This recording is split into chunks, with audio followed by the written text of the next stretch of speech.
Yeah, I'm Ryan Pesch. I'm an extension educator with the University of Minnesota.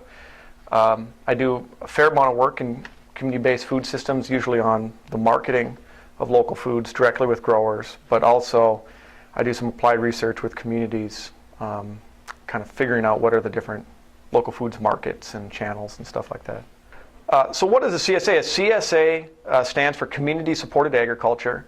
I like to think of it as a subscription for food, but instead of getting, a magazine each month or each week, you get food.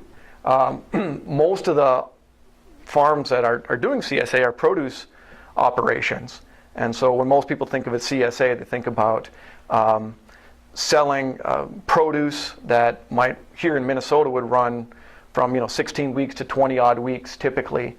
And a customer would get whatever produce is in season each week, either by getting it delivered directly to their house, but more commonly picking up at a drop site. But what we've seen recently is a lot of other operators getting involved in CSA. Because it doesn't need to be exclusively produce or vegetables. We see people operating meat CSAs, bread CSAs as a way of marketing their products. So somebody that raises beef cattle may market their beef directly to consumers as a CSA subscription, and may do 2 deliveries a month or something along that orders of a mix of cuts. So as a grower, when you think about a CSA, and some of the pros and cons of doing a CSA, the great pro is that you have a base of customers already lined up.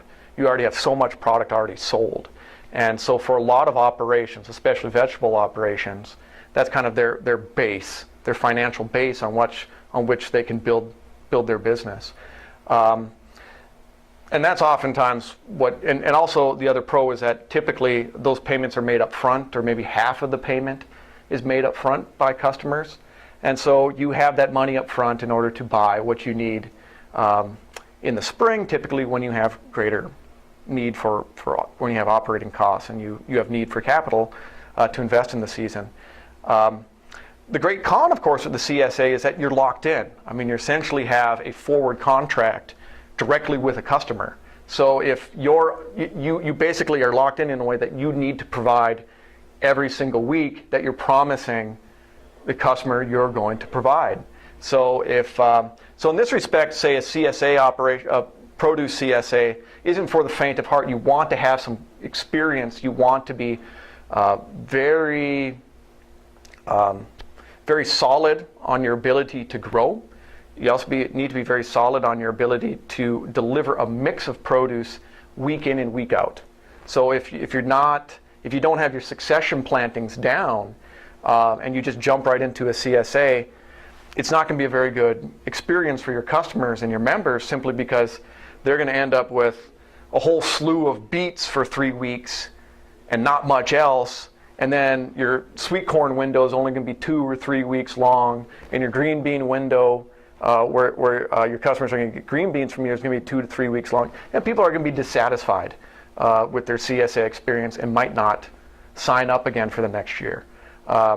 So there's certainly a lot of pros to doing a CSA, but you need to make sure that you're very comfortable with your ability to grow and deliver on what you promise through a CSA before you jump into it. Oftentimes, I advise if people are new to growing commercially, say growing produce commercially, or if they're new to direct marketing a product, they should try some other format or marketing channel before they jump into CSA. A lot of people will start selling at a farmer's market and kind of get a sense, a context about what it means to sell or raise produce commercially, or raise meat or other product directly and sell it directly to the customer.